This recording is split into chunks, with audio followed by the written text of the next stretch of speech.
GT Holidays, South India's #1 travel brand. The Chennai Mobiles Varangum Vivo V40 series. Buy now. Sheenlac Speciality Coatings, always shining Sheenlac. Hello and welcome to Galatta Plus and welcome back to Q&A. If you remember, we used to do this sort of interactive question and answer session. We haven't been doing it for a while, so I'm really happy it's begun again, and we wanted to begin with a big movie. So Thangalaan is the biggest movie out there right now. So let us go on to the first question. Gara01 asks, how was this film unique from other films? Well, the whole thing is unique, right? I mean, the language, the film language is unique. The idea of combining an adventure kind of film that is hunting for hidden gold kind of Indiana Jones, King Solomon's Mine, that kind of genre with story of oppression, slavery, that kind of thing, that combination itself is very unique, right? For example, if you take randomly Indiana Jones and the Temple of Doom, you can call that's the adventure part of this movie, but there the white man is a savior who saves the kids out there. That is, the brown kids need a white man to save them, Harrison Ford to save them, whereas here the savior is from within the community, within the tribe. So, you know, that narrative is new, and just the fusing of these two, the idea of fusing these two is new, brand new. I don't think I have seen any other movie in movies that actually try to mix the adventure drama with with the story of unoppressed people. I don't think I've ever seen this being done. So that's why this is unique. PB Raghuram says, what is the age of Vikram? Was he alive since the 5th century? No, and this is part of the magic realism element of the movie. He himself, as in that particular Thangalaan character himself, has not been alive from the 5th century. His embodiment has been alive from the 5th century. That is, his forefathers and forefathers and forefathers. To give an example of this kind of, now there are several kinds of magic realism, right? I think most of us would have gotten a feel of magic realism from the works of Gabriel Garcia Marquez, where like this priest drinks chocolate and then he levitates, and people think that it is because he is a man of God, that kind of stuff, where the absurd or the magical becomes part of the real world. Or some of us may have read this from Salman Rushdie's Midnight Children, but with regard to this movie, I think the most appropriate book on magical realism, this book was also made into a movie, is Toni Morrison's Beloved, which is about blacks and slavery. What happens is, this character of Beloved in that movie is a ghost. And this woman called Seth, she kills her daughter because she does not want her children to be oppressed the way she was. So basically she's saying, I would rather that my children die than live my life of slavery and be oppressed the way that I was. So basically this ghost Beloved is a reincarnation of, or rather an embodiment of, the daughter and all the slaves that have died, all the black people who have died, and all that kind of the community. So she becomes an embodiment of the community, that Beloved character, the ghost, and she keeps reminding Seth of how to do various things and what to do. And I'm grossly oversimplifying this very, very complex story, but that is kind of what Vikram is. He's an embodiment of his people down the ages, and this latest version of Vikram is the one that we are seeing with Parvathy and with those children and all those kinds of things. So yeah, he himself has not been alive since the 5th century. That is my reading of it. That embodiment of this leader, that this person has been there from that time, that's what this movie is. Vignesh Ganeshan says, what is the one thing in this movie which made you realize that this film is missing the usual Ranjit touch? That's a difficult thing. I think one thing I miss, the emotional touch. For example, when you take Atakati, when you take Madras, when you take the relationship between Rangan Vadiyar and the hero in Sarpata, when you take Nachatram Nagargaradu, where you have Renee's relationship with herself and her community, there has always been a very strong relationship aspect in Ranjit's movies. Karthi and his friend in Madras, it has always been that kind of very strong one relationship aspect that has kind of become the emotional core around which the rest of the movie moves, right? That was missing here, because I did not feel anybody was actually connected to each other, despite the fact that we see Vikram is married to somebody, he has kids, this, that, none of the emotions really clicked. And I think that's because the space that should have been given to these emotions, in my opinion, was spread out over too many things that was said in this movie. That is, you have, this Christianity, Tipu Sultan, Vaishnavism, Ramanuja, this, that, everything. Now, are these important things to be said? Yes. But I wish Ranjit had said them in maybe 5 different movies instead of telling them in one singular movie. And I think that time we need to spend with emotions is important, because, let me explain why. Because, see, when you are telling a usual story, father, mother, brother, sister, whatever it is, you don't need much like time to invest in people, because you're kind of already, you see these people around you, right? So you're kind of thing. But when you're going back in time, you're kind of looking at a new tribe, community of people. You're looking at people who lived a certain way, a different way, and they lived a very different way. So you need time to invest in them first before you kind of get into. So we don't get those personal moments much, and I think that affects the way we connect to the movie, or at least that affected the way I connected to the movie. Because, see, again, there are 2 types of viewers, right? There are people are going to say that this movie says a lot of important things, so I like the movie. Fine, I'm not arguing with you, but I come from the school of movie watching where I say this may say a lot of important things, but is it from start to finish being a coherent film? And that, for me, this isn't. Because for me, even with its few flaws, Natchatram Nagargirathu is a very, very coherent film, because I take that particular film as opposed to Ranjit's earlier, let's say, easier to like films, because from Natchatram Nagargirathu, Ranjit's way of approaching his subjects, his ideology, his topics changed a lot. He started experimenting with form, right? And that's what this also is. This is a very major experiment with form. There he mixed drama and cinema, that is, drama as in stage drama type stuff with cinema. Here he's mixing the adventure thing and the oppression thing. So we're talking about a filmmaker who's being very, very ambitious about the way he wants to tell his stories. But in that film, every point that was conveyed was very, very clear. Here he's gone one step higher, as in he's saying that whatever I'm going to convey in little bits or through visuals. I'm going to set up this world through visuals, and therefore I'm not getting as much to hold on to, because I'm not listening to it through dialogues or being told the way. So maybe if you're the person who already knows all these things, right, you're going to be like, okay, I follow the story completely. But there are some of us who don't know a lot of this stuff, so maybe a little bit of spoon feeding would have been better. Sarath Kumar asks, film appreciation shouldn't be about analyzing the craft. I see reviews that are biased because they identify with Ranjit's ideology or opinion. Like I just said, see, it depends. There is no such one rule of film appreciation, right? You can like a movie for any reason.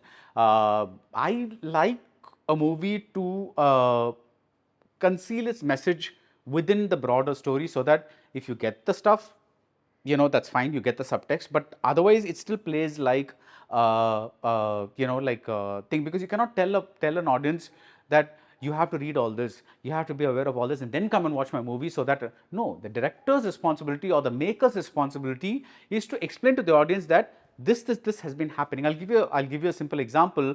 For example, if you take Tare Zameen Par, the film is spelling out what dyslexia is, because a large number of people don't know what dyslexia is, right? Okay, so the film is taking out trouble to craft a character and explain what dyslexia is, so that you understand why this boy has a problem, and why Amir Khan is coming in such a way that I'm not a huge fan of that film, by the way, but I'm just using that as an example. But here, let's take the Pasupathy character, who's easily the most fascinating character in this whole film, because he is a bit like, for me, the Samuel Jackson character in Django Unchained. He has imbibed a kind of Brahmanism, or rather the oppressor's view, to such an extent that he is willing to convert himself to a Vaishnavite on the basis of Ramanuja's words, that if you become a Vaishnavite, then you will also be sent directly, beamed up to Vaikuntama, or whatever it is. Now, that guy, he's almost renounced his own community, and he's kind of embraced another community because he wants this salvation to happen, right? That's a fascinating development, because how that arc plays out. See, he's one guy in this movie, he gets a proper arc, because from embracing Brahmanism to whatever he does at the end, the killing, you get this complete arc of this character. Even though we don't see much of the character, there is at least one development that happens. He starts here, he ends here, right? He realizes what that thing that he embraced was. That same thing doesn't happen with other people. So I'm like, I want more meat in the characters. I want more meat in the situations. I don't want just a bunch of ideologies sprung up. Now, when people, attack me for these views, I often have to tell them that there have been, Neelam Productions has been hugely influential in making movies that have really like kind of spread the word about certain things. I will give you two great productions. One is Writer, directed by Franklin, and the other one is Sethuman, directed by, I think, Tamil is his name. And these are fantastic films. They're very, very sharply focused, and they talk about one issue about Dalitism, and that issue becomes the focus of this. And all these things that Ranjit talks about here, the oppressor, oppressed, this, that, everything is there, just like in Sarpata. You found that in Sarpata as well, you found that in other movies as well. But these two movies especially, or when you talk about, I don't know why this movie never comes up when we talk about Dalit movies or caste-based movies, Leena Manimegalai's Madathi, which is, in my, at least as far as I have seen, the only film in Tamil, or probably in all of India, that talks about what Dalit life is from a female point of view. And I haven't seen that, that film being celebrated as much as some of these other films, or I haven't seen people getting angry or worked up about opinions about that film as much as they seem to get worked up about this. But yeah, there are a lot of films out there that tell very important things, messages, but in more lyrical way, in a more poetic way. Or Ranjit himself has done that in Sarpata Paramar. It's just that in this particular movie, it doesn't come together very well. So to get back to your question, if these bits of things that are there, this Pasupathy doing this, Ranjit, Vikram being, a descendant of that. If all these little bits, that's enough for you, these women getting to wear blouses, if those little bits are enough for you, then maybe you're going to say, that's fine. But if you're looking for one coherent narrative that incorporates all these elements and still, has that line from start to finish, that's not happening here. And that I belong to the latter category, where I want that line to be clean from start to finish and not a bunch of things. Now, again, a bunch of people can argue that, like the magic realism in this movie, this whole movie has been intentionally created to create this hallucinatory effect where you don't really, like, it's coming to you like a fever dream and not like your regular structured screenplay. I'm willing to accept that argument, but for me, it doesn't seem that way. It seems more like a very, very long film was kind of compressed, cut down, so that a lot of what was written is not there on screen today, is what I feel. The mastermind says, should Ranjit have focused more on the history and struggles than projecting his personal ideology on the screen? But the history and the struggle, that is part of Ranjit's ideology. So I don't think you can separate the two. I don't think there is, there is no difference at all. He is talking about crafting the history of a community, as in writing an alternative history, which is kind of, if you look at, I don't know why I'm thinking about Tarantino all the time today, but if you look at Inglourious Bastards, what Tarantino does is create an alternative history for the Jewish community. Like that, what Ranjit is doing is he's creating an alternative history for the Dalit community, and that is part of his ideology, but that's also part of what he's talking about. He's been talking about all this while, so I don't see how you can separate the two. Navanita Kumar says, Thangalaan is a real story or fantasy, or combined if real story explain the fantasy elements in the movie? This is a real story to the extent that, yes, people from oppressed communities were taken to the Kolar gold mines to work, but the rest of it is fiction. See, any movie that is not a documentary is going to have elements of fiction drawn around what it is. Like, as in, it's not a real story, it's not a biography, right? So this is Ranjit's fiction around a core of reality that actually happened. So yeah, so it is real in that some of it is real, but the rest of it is fiction. Anonymous says, hey Baddy, this is not essentially about Thangalaan. I always feel a great plot with not so great characters can still be good. Thangalaan had an excellent premise with bad characters with a very vague motive and actions. Do you think it could have still been good with such characters? I think this is, there are, even if you have a great plot, I think you still need great characters. You need to, like those characters, embrace those characters. Those characters are the people that take us into the movie. You cannot enter a movie through ideologies. You need characters who embody those ideologies and then take you into the movie. So I don't think you can say this movie has a great plot, but very ordinary characters, like, kind of thing. Because we've talked about a lot about Ranjit's film. So let's take another director, Vetrimaran, right? We take Asuran. It's a very generic plot, right? Because it follows the Basha template. Now, when that son dies, the older son dies, you really feel it, because Vetrimaran stays on that moment, right? He gives you a stay. He's saying that when that stay happens, the director is basically telling the audience that, listen, I'm giving you some time to absorb this moment, to absorb this emotion, to absorb this character's anguish. But here, when Vikram's child dies, you don't feel anything. At least I didn't feel anything, because everything is happening so fast and everything is being cut so close to each other, and almost like the frames are being smashed against each other, and there's no flow. So I'm seeing that, okay, this person is unhappy because this has happened, but I'm not getting that emotion into myself. Now that's where I say that, great characters are necessary, and for that a film cannot be so hectic, so fast paced. Because if it had been only that adventure and it is fast paced, there's no problem. Because like, even if you take Indiana Jones, he's going after, I don't know, some hidden treasure every time. His characters are basically that, he wears that cap, he has a whip, he has a something, but actually he's not really a well drawn character, in that sense that we don't know deep inside who he is and all that kind of stuff. And that works for a basic adventure movie. But because this is so much more, it wants to be so much more, I think the character definition definitely needed to be better. Husa says, if Thangalaan was directed by a debut director instead of Ranjit, wouldn't the film be praised for its unique storytelling and magical realism? Why is it difficult for people to dissociate the art from the artist? I have a feeling that if Thangalaan had been directed by a debut director, some people may not even have noticed it, because we really do not encourage debut directors as much as we should, right? I mean, recently there was this film called Jama. Before that, there have been many debut director films that have been halfway successful, three-quarters way successful, whatever it is, but we only see the movies of big stars or big directors. That's become the general trend, right? At least when it comes to things like this, because I told you about Leena Manimegalai's Madathi, and I've told you about Writer, I told you about Sethuman, which were presented by Neelam Productions themselves, these latter ones, and nobody went and saw them.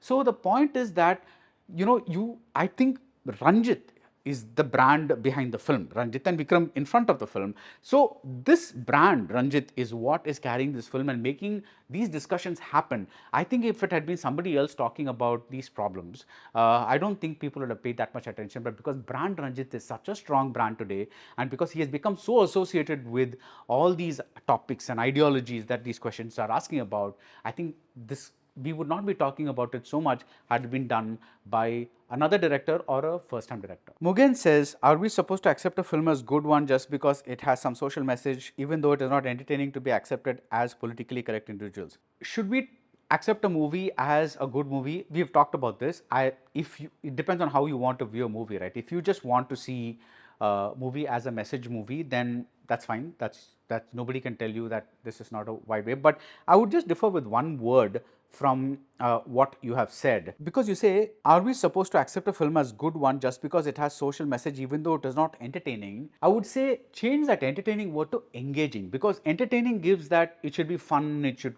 create all these crazy high hormones in your body. Not necessarily. The movie needs to be engaging. And engaging means it could be drama, it could be anything else. I'm saying that as long as it's engaging, I think that's when the movie works. Storyline asks, how does Thangalaan challenge or reinforce the historical narratives around colonial exploitation in India, particularly through its portrayal of tribal communities and the interaction with British colonial powers? Well, we haven't even heard so far of the interaction between these tribal communities and the British. I think this is the first time many of us are even hearing about this, right? It's like, I mean, I didn't know anything about the Kolar goldfields except what was shown in KGF. And yes, KGF, there's a goldfield that exists, but the history behind it was something unknown, and that is being shown in this film. So I think whether it challenges something is, I'm not even going to get there, because there is no established narrative that says this is exactly what happened. What Ranjit's research has unearthed is what we are seeing, right? So I think this itself is a great start to, to kind of start discussing about, see, I think all movies like this, right, it's what we do is we see them one time and then we say, it worked for me, it didn't work for me, it half worked for me, whatever it is, right?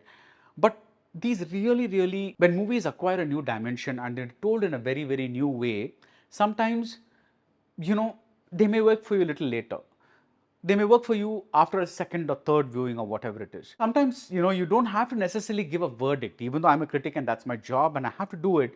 Sometimes it's enough that a movie starts a conversation about something. This movie has started a conversation about this KGF and something else. After Vetrimaran's Asuran, we had a whole host of articles being written about Panchami lands, and many people that did not know about these transactions between that had happened got to know about it through that one movie. So I think a lot of these movies transcend.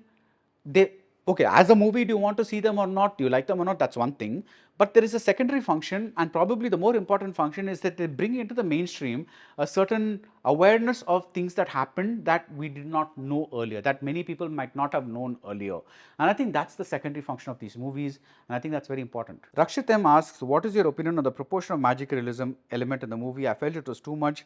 I personally wanted the adventure element more. Actually, I felt it was too little. I didn't think it was explained very well because, for example, the thing that Vikram keeps chanting or whatever, you're getting the idea of something mystical happening, but I'm like, I really want to be invested in that mythology or that lore or that history of magical stuff that's been happening. I really want to get into that, but now it's just seeming like there's a generic sorceress, there's a generic descendant, there's no specificity to that legend. And I wish that legend had been built more, because that legend is what is contributing to the present day as a continuation that has happened over time, rather than new people just coming in and saying this land is mine, that land is mine. Krishna Prakash says, why couldn't the mighty Cholas who defeated the Chalukyas fight off a few tribesmen who fought from bushes? They were taken out by some other tribesmen on a very casual evening without any prep. Then why didn't Thangalaan's Patan recognize Aarti as an ally?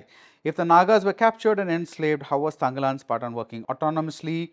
And the Buddha Bhikshu teaches the tribe that greed is the root of all suffering, but how does that translate to violently taking down whomever comes for the gold? All very valid questions, and I think all of these questions would have been answered had we seen, like I said, a more coherent movie that had paid more attention to the characters and their motivations, rather than just assuming that people would get a lot of those things. So yeah. Will Hunting says, what is the significance of all the animals in this film? Why is it so important to bring them into the screenplay despite the poor VFX execution? Is it mainly for entertainment factor? This subtext I don't mind, because there is a donkey, for instance, and we saw that see, it's not as clearly explained as in we saw what we saw in Karnan, for instance, because there the symbolism of the donkey was very clearly explained through Dhanush's own captivity, so to speak. We had the legs tied in the donkey, but here that is not explained. But it didn't matter to me, because the peacock was something that led to the discovery of where the gold was, or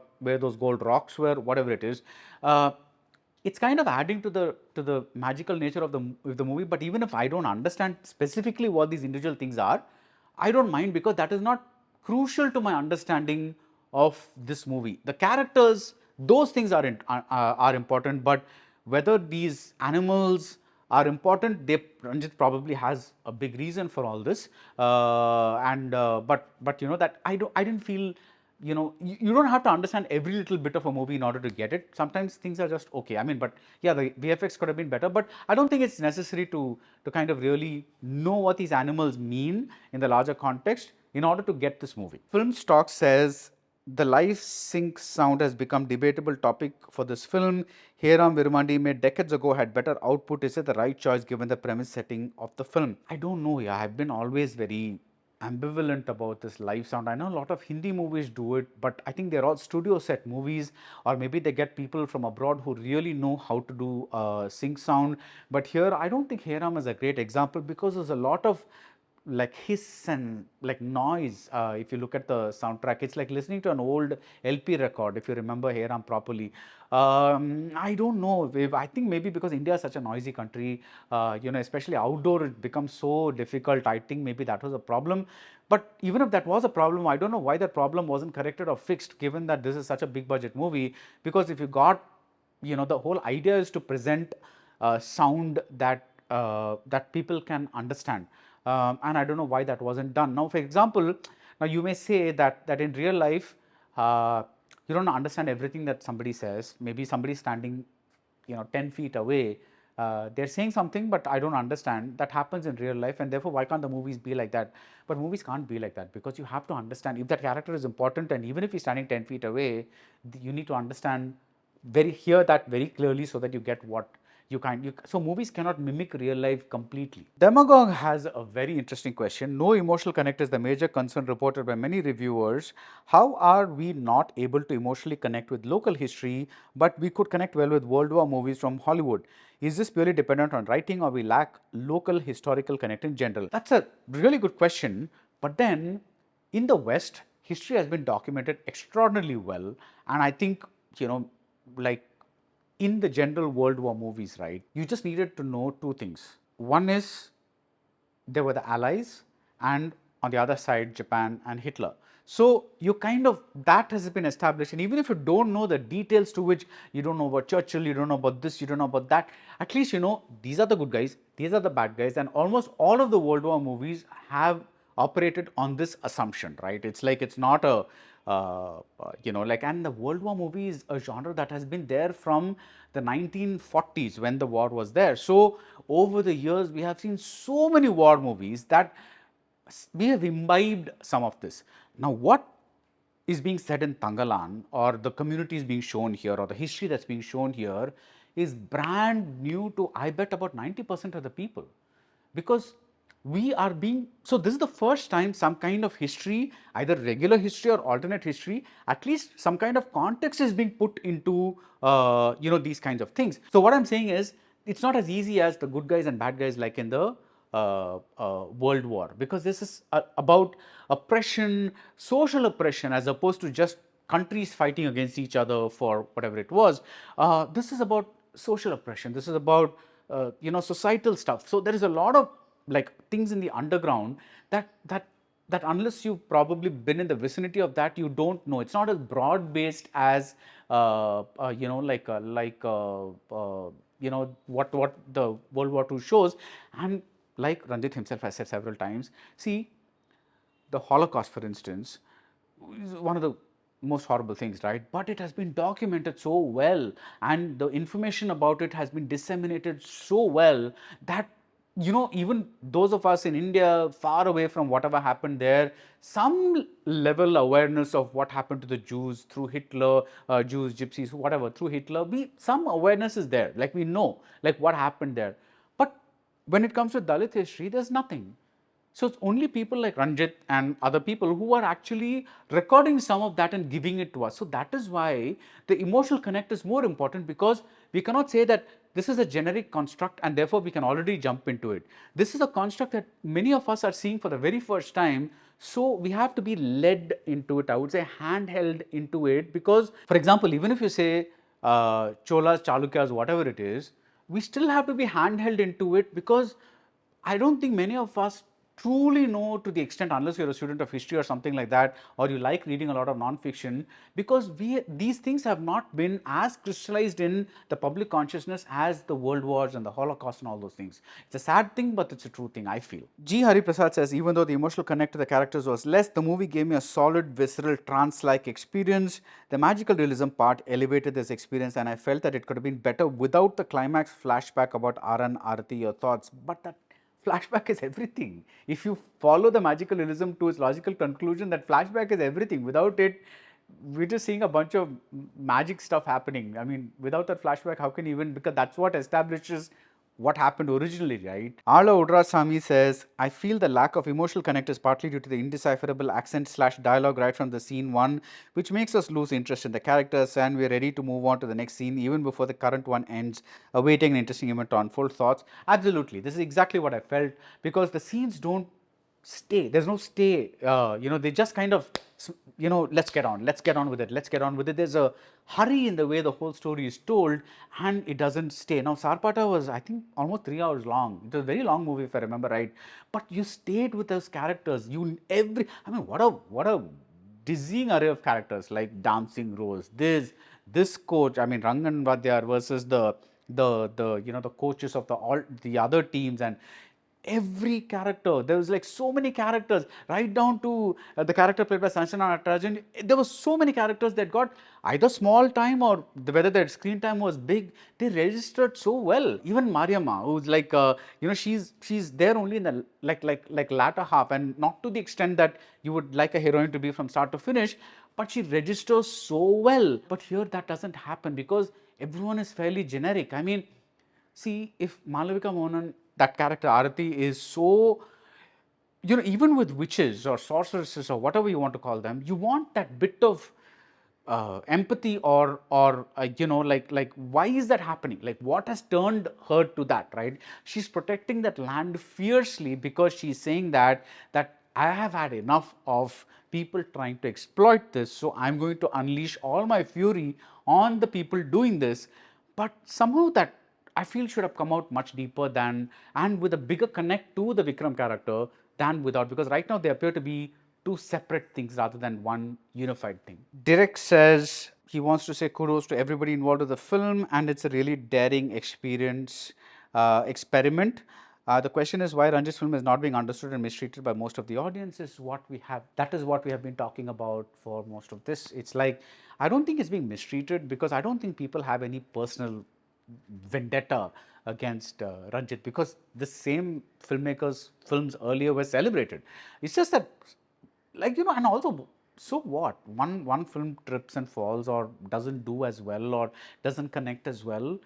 You always wait for the next film because he's already established himself as a brand. So you're always going to look forward to what he's doing next. So I don't see why one particular movie not working or not connecting should be the end of the world, and like why people are mistreating Ranjit. I don't think anybody is mistreating Ranjit. They're just saying this particular movie did not connect. It's not saying that Ranjit is invalid. That's not happening at all. G. Hari Prasad has a question about the dialogue. Audio was clear, but the dialect slang was difficult to understand.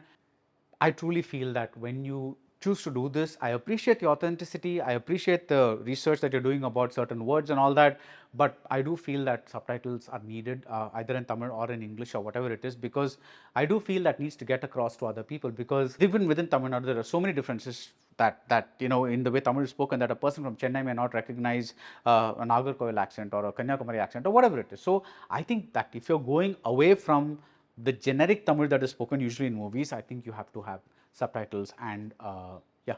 Aheen A says, excellent story and the way the narrative was carried out was okay, but somehow Ranjit missed something. If there had been more good emotional moments and a high point, it would have been fantastic. What did Ranjit miss in this movie? But that's what I'm saying. If you're saying all this is excellent and all this work, then why are you feeling something is missing? So I'm saying that, either this movie works for you and you're saying it's not excellent, or you're saying this movie works for you and it's excellent. Many people are telling me that the movie is very nice, this is happening, that is happening, but maybe some parts are not nice. So I'm like, I'm not able to gauge the exact reaction from the people that I'm talking to, because it's like, some people are saying flat out this really worked for me. That's fine, that I get. But there are many people who seem to be confused how to word this, and I'm saying, just word it the way you would word it for any other movie, that some things worked, maybe some things didn't work, what worked for you, what didn't work. I'm saying there is no need to kind of say that this movie has to be treated with kid gloves, because that would be doing a disservice to Ranjit, because he's a powerful man who has single-handedly changed a narrative of Tamil cinema. So I don't think we should treat him with kid gloves. We have to treat him with the respect to say that, boss, you have made very good films, but this time your film did not work for me. I hope you do really well the next time. But thank you for starting this conversation around KGF. I think that itself is kind of acknowledging this film and the director. Prasad says, I noticed that the audience seemed to be in a dilemma about whether to applaud or not. Even after the end card, they didn't leave. Could this be a sign that they're beginning to embrace a different genre? See, that's a good sign, right? Because if you're confused at the end of a movie, you don't know how to respond to it, that's always a good sign. Because today people are so quick to say, I liked it, first half mokka, this thing, second half works, this, that. They're already like how this person's entry is so good, that, this, that when you have an audience that is a little confused at the end, that means they're like, boss, let me think about what is this movie? What is this strange beast that I've just seen? They'll go think about it. And I think that itself is some kind of success for the movie. So I think movies that make you, like, the first time you see something like this and the first time you see a history being presented like this, it's likely to disorient you because it is not possible to understand every single thing from one viewing.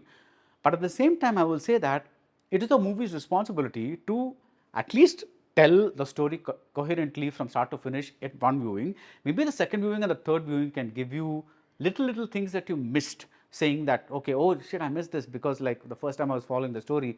But then no movie can say, you have to see me 5 times in order to even begin to understand me. I don't think movies should do that. But then again, like everything else in the movies, many opinions exist about even this, because there are many people who say that, this movie, Christopher Nolan movie or whatever it is, it has to be seen 3 times and 4 times and only then will you begin to understand it and stuff like that. So yes, to each their own, and thank you for a great discussion on Thangalaan. Thank you for the great questions, and I hope you enjoyed this discussion. Until then, see you in the next Q&A and keep watching Galatta Plus. GT Holidays, South India's #1 travel brand. Chiyaan Mobiles வழங்கும் Vivo V40 series. Buy now. Sheenlac Speciality Coatings. Always shining. Sheenlac.